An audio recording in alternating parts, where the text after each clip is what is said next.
जिले भर में गेहूं खरीदी में किसानों की जो फजीहत हो रही है उसको लेकर कांग्रेस नेता प्रदीप चौधरी आज एक दिवसीय धरने पर बैठ गए। कांग्रेस नेता प्रदीप चौधरी ने कहा कि सरकार स्पष्ट गाइडलाइन बनाए जिससे किसानों की परेशानियां कम हो सके। इधर मामले में कलेक्टर ने कहा कि गेहूं का रकबा काफ़ी बढ़ गया है और इसको देखते हुए खरीदी की पर्याप्त व्यवस्थाएं की जा रही है। कहीं कोई परेशानी है तो उसका समाधान कर रहे हैं। अब जिले में एक किसान की मौत होने के बाद प्रशासन भी इस मामले में थोड़ा बैकफुट पर है और लगातार किसानों की सहूलियत के लिए कुछ न कुछ काम करने में लगे हैं। हालांकि कांग्रेस का जो आरोप है किसानों को जो परेशानियां हो रही हैं वो भी अपनी जगह है। अब देखना यह है कि सरकार इस मामले में क्या करती है। अब गेहूं की आप लोग ये इस बात को हम लोगों को देखना पड़ेगा कि 8-8 दिन 10-10 दिन में जब कोई ट्राली अगर एक किसान लेके 30 कुंटल गेहूं लेकर खड़ा है और 10 दिन खड़े होने के बाद में जब उसको 11वें दिन ये कह के भगा दिया जाता है कि यहाँ पर तो अब जगह ही नहीं, व्यवस्था नहीं है, आपको उस जगह जाना है जहाँ पर पहले से 10 दिन से लोग खड़े हुए हैं। वहाँ जब वो जाता है उसके ऊपर पत्थर की बारिश होने लगती है क्योंकि पहले से किसान वहाँ 8-10 दिन से खड़ा हुआ है। वो उस किसान में भय आ जाता है कि ये कहीं सेटिंग करके अंदर ना घुस जाए, तो एक दूसरे से किसान लड़ रहे हैं, पहली चीज़। दूसरी बात, सरकार की अगर मानसिकता क्या है, मैं आपके माध्यम से कहना चाहता हूँ, उनसे पूछना चाहता हूँ, माननीय कलेक्टर महोदय से पूछना चाहता हूँ, हम सबके मुख्यमंत्री से पूछना चाहता हूँ कि आपकी मानसिकता गेहूँ खरीदने की है या नहीं है। किसान भूखे नहीं मरेगा, आप मत खरीदो, कम भाव में दूसरी जगह बेच देगा। आप किसान को बहकाओ मत, फुसलाओ मत, किसान के सामने झूठ मत बोलो। आप जिस गोडाउन की क्षमता 1000 बोरी की है वहाँ के लिए आपने 5000 बोरी के लिए आपने मैसेज क्यों दिए? पहला सवाल। आपकी मानसिकता ये है कि आप परेशान करके उनको मंडी में भेजना आपको, तो 10 दिन परेशान होने के बाद किसान जाएगा तो पहले ही चले जाएगा। दूसरी बात, आपने अगर इतना सब कुछ है तो आप सब संस्थाओं के माध्यम से संस्थाओं के सुपुर्द क्यों किया? उसमें ना तो कलेक्टर महोदय, जिला प्रशासन की कोई भूमिका नहीं। 4 आरक्षक है खाली, वहाँ पे हजारों ट्रैक्टर ट्राली है, आपस में लड़ रहे हैं। कोई नंबर का कोई सिस्टम नहीं है, टोकन का कोई सिस्टम नहीं है। वहाँ पर रहने वाले किसानों के लिए पानी का कोई सुविधा नहीं, खाने के लिए कोई सुविधा नहीं है, यहाँ तक कि उनको छाँव की कोई सुविधा नहीं है और ट्रैक्टर ट्राली पर गर्मी में बैठे हुए। आपकी जानकारी में है अभी सिया में एक किसान की मृत्यु हो गई। क्यों हुई मृत्यु?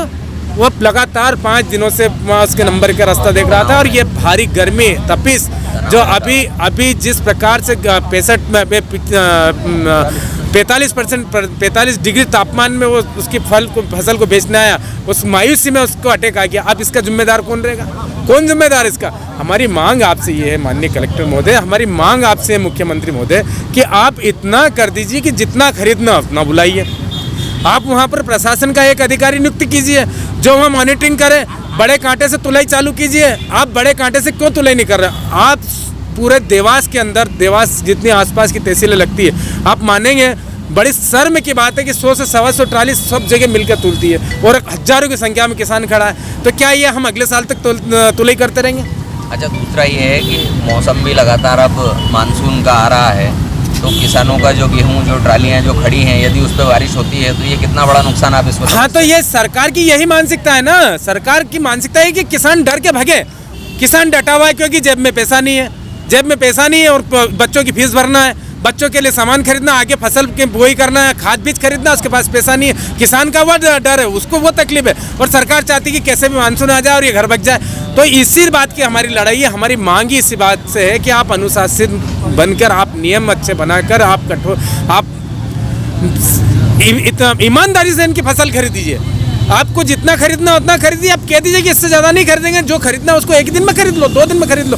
कितनी शर्म की बात है। आप अगर एक कोई सोयाबीन प्लांट में जाएंगे तो सुबह से लेकर शाम तक 1 लाख कुंटल की तुलाई हो जाती है 2 कांटों पे। आपके इतने सारे केंद्र चल रहे हैं, 150 ट्राली तुल रही है। इसमें क्या है? इसमें कुछ साजिश की बू आती है? मैं तो आपसे मीडिया के माध्यम से आप मेरे साथियों से पूछना चाहता हूँ, क्या इनकी मानसिकता है गेहूं तोलने की? आप क्या मानते हैं इसमें अधिकारियों का कितना फॉल्ट है? इसमें तो सरकार पूरी लिप्त है, पूरी सरकार लिप्त है और सरकार पता नहीं इसमें कौन भाई। आप एक भी जगह आपको ऐसा लगता है कि हाँ ये गेहूँ खरीदना चाहते हैं, एक भी पॉइंट कहीं आपको लगता है कि बताइए आप।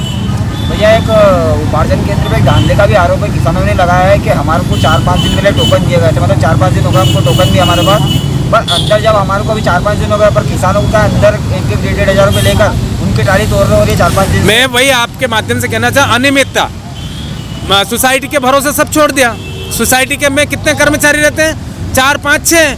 भाई पुलिस के प्रशासन के 4 आरक्षक है वहाँ पे, बाकी प्रशासन का कोई आदमी नहीं है, तो वो उनकी मनमर्जी कर रहे हैं वहाँ पे। आपको क्या लगता है सोसाइटियों को ये व्यवस्था क्यों दी होगी? इसके पीछे क्या इनका मानना है, क्या मंतव्य है सरकार का? नहीं, ये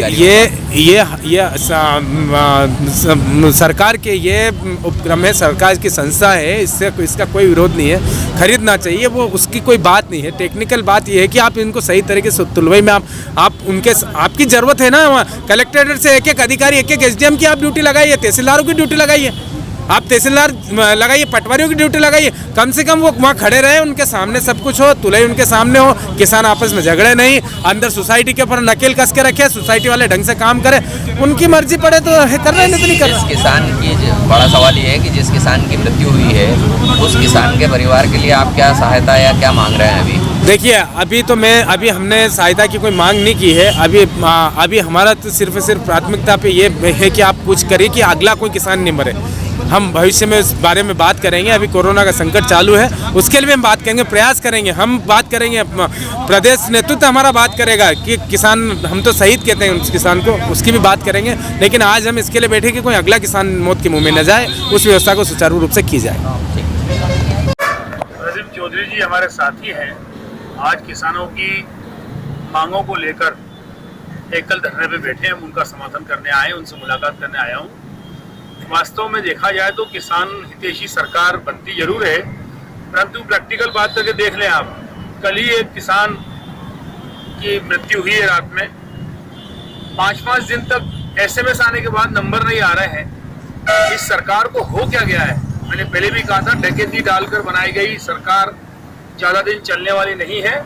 उन्हें सूझबूझ नहीं पड़ रही है। मंत्रिमंडल बनाए, विधायकों को संतुष्ट करें, सिंधिया खेमे को संतुष्ट करें, उनका जनता पे कोई सरोकार नहीं रह गया। सरकार का जनता से कोई लेना देना नहीं है। किसान मारा फिर रहा है। ऐसा कोई तुलाई केंद्र नहीं है जहाँ मारा मारी नहीं चल रही हो। अगर विधानसभा में भी जो हमारा संसदीय क्षेत्र आता है देवास, वहाँ प्रेम सिंह नामक व्यक्ति की 4 दिन पहले मृत्यु हुई। आज मंडलोई जी की यहाँ पर मृत्यु हुई है।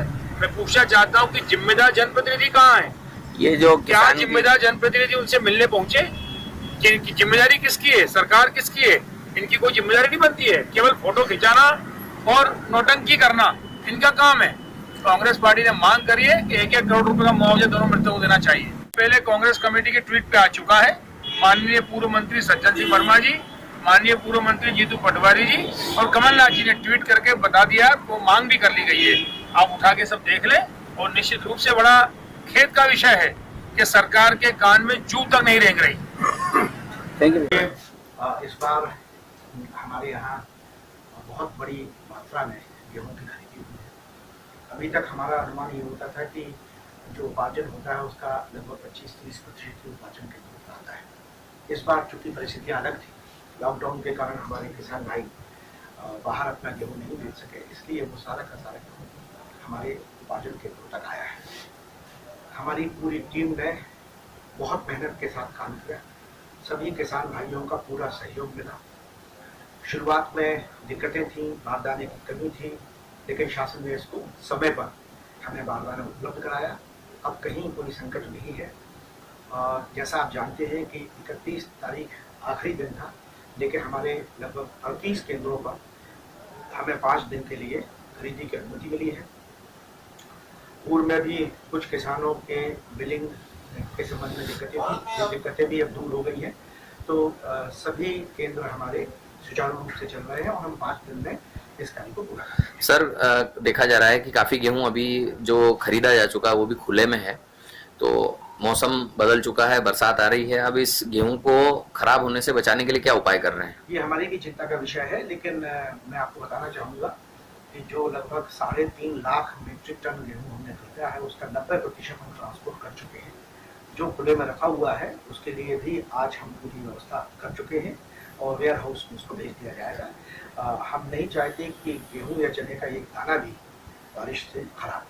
सर, किसानों का गेहूं भी अभी खुले में है, जो लाइन में लगे हैं, काफ़ी लंबी लाइनें लगी हुई है, उनके लिए कोई व्यवस्था कर रहे हैं क्या? उनके लिए हमने लगातार व्यवस्था की है। हमने जो केंद्र बंद किए हैं उनका पूरा स्टाफ हमने नए केंद्र जिनकी अनुमति शासन ने दी है वहाँ शिफ्ट कर दिया है।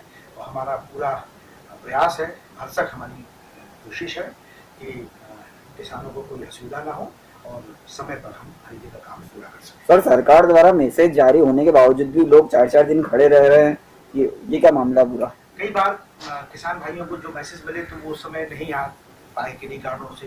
बीच में जैसे मैंने बताया बारदाने की कमी थी, उस कारण कुछ असुविधा हुई है, लेकिन उसको हमने हल कर